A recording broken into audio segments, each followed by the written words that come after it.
जय हिंद, वंदे मातरम। कैसे हैं आप लोग दोस्तों? हेलो, नमस्कार साथियों, स्वागत है आप सभी का आपके अपने YouTube platform journal creation BBK में।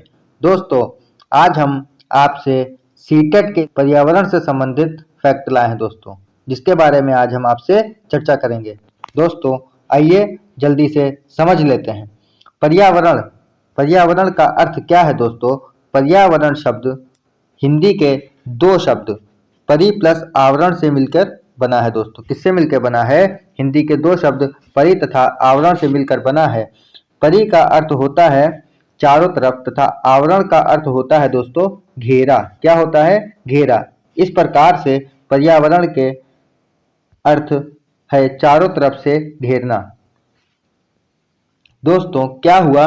पर्यावरण शब्द हिंदी के दो शब्द परि प्लस आवरण से मिलकर बना है। परि का अर्थ होता है चारों तरफ तथा आवरण का अर्थ होता है घेरा।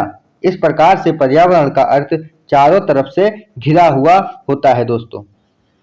आइए आगे समझते हैं। इन्वायरमेंट इन्वायरमेंट शब्द का उदय फ्रेंच भाषा के शब्द इन्वायरनर से हुआ है, जिसका अर्थ है घेरा या चारों ओर। अतः हमारे पर्यावरण को हमारे चारों ओर से भौतिक, रासायनिक तथा जैविक रूप से घेरा गया है। वही ही दोस्तों आपका पर्यावरण कहलाता है। जैसे कि मान लीजिए कि हमारे चारों तरफ का जो वायुमंडल है, यदि किसी चीज से घिरा हुआ है, गैसों से, स्थल मंडल से, जल मंडल से, दोस्तों वही ही पर्यावरण कहलाता है। आइए आगे समझते हैं। पर्यावरण का अंग्रेजी पर्याय इन्वायरमेंट होता है। क्या होता है? इन्वायरमेंट होता है। इन्वायरमेंट शब्द की उत्पत्ति दोस्तों फ्रेंच शब्द, कौन सा शब्द? फ्रेंच शब्द इन्वायरोनर से हुआ है, जिसका अर्थ होता है दोस्तों, क्या होता है? जिसका अर्थ होता है पड़ोस। दोस्तों, पर्यावरण का अंग्रेजी पर्याय इन्वायरमेंट होता है तथा इन्वायरमेंट शब्द की उत्पत्ति फ्रेंच शब्द एनवायरोनर से हुई है, जिसका अर्थ होता है पड़ोस। आइए दोस्तों आगे पर्यावरण की परिभाषा को समझ लेते हैं। पर्यावरण की परिभाषा दोस्तों लिखा हुआ है हमारे चारों तरफ का वह क्षेत्र जिससे हम घिरे होते हैं, जो हमारे जीवन तथा क्रियाओं को प्रत्यक्ष तथा अप्रत्यक्ष रूप से प्रभावित करता है, पर्यावरण कहलाता है। ठीक है दोस्तों, आइए J.S. रॉस महोदय की एक परिभाषा है, उसके माध्यम से पर्यावरण को समझते हैं। J.S. रॉस के अनुसार दोस्तों, J.S. रॉस महोदय कहते हैं कि पर्यावरण या वातावरण वह वाह्य शक्ति है जो हमें प्रभावित करती है। क्या करती है मित्रों? प्रभावित करती है। प्रत्यक्ष रूप से या अप्रत्यक्ष रूप से किसी ना किसी रूप से प्रभावित करती है, वही पर्यावरण है दोस्तों। इन्वायरमेंट के अंतर्गत यानी कि पर्यावरण के अंतर्गत दोस्तों क्या आता है? पर्यावरण के अंतर्गत जैविक और अजैविक व्यवस्थाओं में घनिष्ठ संबंध है, जो एक दूसरे को प्रभावित करते हैं। क्या करते हैं दोस्तों? प्रभावित करते हैं। अतः पर्यावरण के जैविक और अजैविक घटकों के बीच के संबंध को अध्ययन पारिस्थितिकी कहलाता है। जैसा कि दोस्तों यदि आप पर्यावरण के जैविक और अजैविक दो घटकों के मध्य अध्ययन करेंगे, उनके संबंधों को जानेंगे, तो आपको जो अध्ययन होगा वह अध्ययन दोस्तों क्या कहलाएगा? पारिस्थितिकी कहलाएगा। दोस्तों आइए आगे समझते हैं क्या लिखा हुआ है। पर्यावरण के घटक दोस्तों, पर्यावरण के घटक जैसा कि आप जानते हैं, अभी हमने आपको बताया पर्यावरण के दो घटक होते हैं, एक जैविक घटक, दूसरा दोस्तों अजैविक घटक। कौन से घटक? जैविक घटक तथा अजैविक घटक। दो प्रकार के घटक होते हैं तथा जैविक घटकों को भी दोस्तों कई भागों में बांटा गया है। जैविक घटक के अंतर्गत दोस्तों आपको वनस्पति, जंतु, अपघटन और पशु मिलेंगे दोस्तों। यानी कि आप कह सकते हैं कि जो जैविक घटक है उसके अंतर्गत सजीव वस्तुएं आती हैं, जबकि अजैविक घटक के अंतर्गत मित्रों क्या आता है? अजैविक घटक के अंतर्गत दोस्तों आपको महाद्वीप, पहाड़, मैदान, मरुस्थल, महासागर, नदी, झरना, झील इत्यादि मिलते हैं। दोस्तों जो जैविक घटक है, जैविक घटक कैसा घटक होता है दोस्तों? तो जैविक घटक जो है वो जैविक घटक सजीव होता है। क्या होता है? जैविक घटक सजीव होता है, जबकि अजैविक घटक जो है दोस्तों, अजैविक घटक आपका निर्जीव होता है। अजैविक घटक क्या होता है? अजैविक घटक निर्जीव होता है, जबकि जैविक घटक दोस्तों सजीव होता है। आइए आगे समझते हैं जीवों का वर्गीकरण। पर्यावरण के आधार पर जीवों का जो वर्गीकरण किया गया मित्रों, पर्यावरण के आधार पर जीवों का वर्गीकरण 3 भाग में किया गया। पहला उत्पादक, दूसरा उपभोक्ता, तीसरा दोस्तों अपघटक। 3 भागों के रूप में इसका वर्गीकरण किया जाता है। जीवों के वर्गीकरण को यदि आप समझेंगे तो उसको बहुत ही डिटेल में समझना पड़ेगा। मित्रों, जीवों का वर्गीकरण हमारे पारितंत्र के अंतर्गत जंतुओं, पौधों और सूक्ष्म जीवों को उनकी खाद्य आदतों और उनकी निर्जीव वस्तुओं और भौतिक वातावरण पर निर्भरता के आधार पर वर्गीकृत कर सकते हैं। हम जीवों को, जैसा कि आप जानते हैं, उत्पादक, उपभोक्ता तथा अपघटक के रूप में बांटते हैं और इन्हीं तीनों रूपों में बांट के हम जीवों का अध्ययन करते हैं। आइए दोस्तों, उत्पादक के बारे में चर्चा करते हैं। उत्पादक क्या है? आप जानते होंगे, हरे पेड़ पौधे, जो हमारे पेड़ पौधे हैं, वो प्रकाश संश्लेषण की क्रिया के द्वारा सूर्य के प्रकाश, कार्बन डाइऑक्साइड, जल, खनिजों तथा हरित लवक नामक विशिष्ट लवकों की सहायता से अपना भोजन बनाते हैं। अतः पृथ्वी पर भोजन के उत्पादक हरे पौधे हैं। आप दोस्तों जानते होंगे कि जो पेड़ पौधे हैं वो किससे अपना भोजन बनाते हैं? तो सूर्य के प्रकाश से क्लोरोफिल की उपस्थिति में। किसकी उपस्थिति में दोस्तों? क्लोरोफिल की उपस्थिति में अपना भोजन बनाते हैं। आइए दोस्तों, उपभोक्ता के विषय में जान लेते हैं। उपभोक्ता दोस्तों क्या होता है? उत्पादक तो हमारे हरे पेड़ पौधे हो गए, जबकि जो उपभोक्ता है दोस्तों, उपभोक्ता क्या होता है? उपभोक्ता होता है जीव जो हरे पौधों उत्पादकों का भक्षण करते हैं।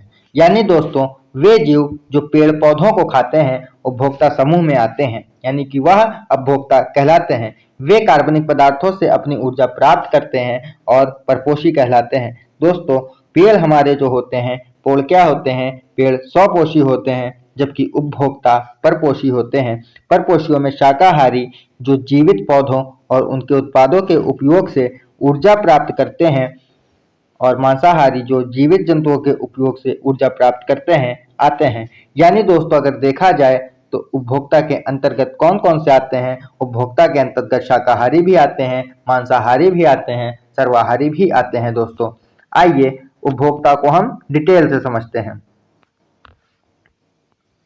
दूसरे शब्दों में हम उपभोक्ता को शाकाहारी, मांसाहारी, सर्वाहारी और परजीवी जैसे समूहों के वर्गीकृत कर सकते हैं। दोस्तों, जैसा कि आप आगे देख सकते हैं, हमारी यहाँ पे फूड चेन यानी कि खाद्य श्रृंखला बनी हुई है, जिसके अंतर्गत दोस्तों आपको दिखाया गया सूर्य से उत्पादक यानी कि पेड़ पौधे प्रकाश लेते हैं, उसी प्रकाश से अपना भोजन बनाते हैं, जिसे शाकाहारी जंतु भोजन ग्रहण करते हैं। फिर शाकाहारी जंतु अपना पोषक तत्व प्राप्त करने के पश्चात उन शाकाहारी जीवों को द्वितीय उपभोक्ता खाता है। द्वितीय उपभोक्ता को दोस्तों तृतीय उपभोक्ता खाता है, और तृतीय उपभोक्ता को दोस्तों कौन खाता है? तृतीय उपभोक्ता को दोस्तों सर्वाहारी जीव खाते हैं और उनका अपघटन करते हैं। दोस्तों, इनकी मृत्यु के पश्चात जो अपघटन करता होते हैं वो इन सब का मिट्टी में मिला देते हैं। दोस्तों, आइए प्राथमिक उपभोक्ता के बारे में चर्चा करते हैं।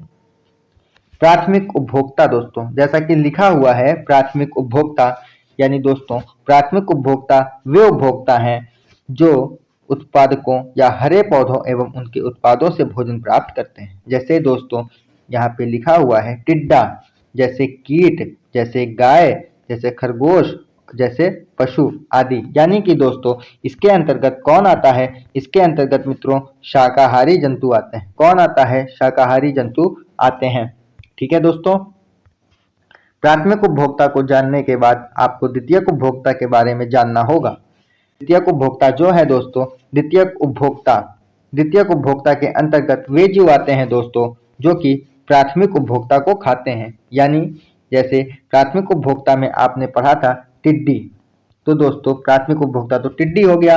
अब टिड्डी को कौन खाएगा? टिड्डी को दोस्तों मेढक खाएगा। जब टिड्डी को मेढक खाएगा तो मेढक क्या हो जाएगा दोस्तों? मेढक आपका हो जाएगा दोस्तों द्वितीयक उपभोक्ता। क्या हो जाएगा? द्वितीयक उपभोक्ता, क्योंकि इसने प्राथमिक उपभोक्ता का भक्षण किया।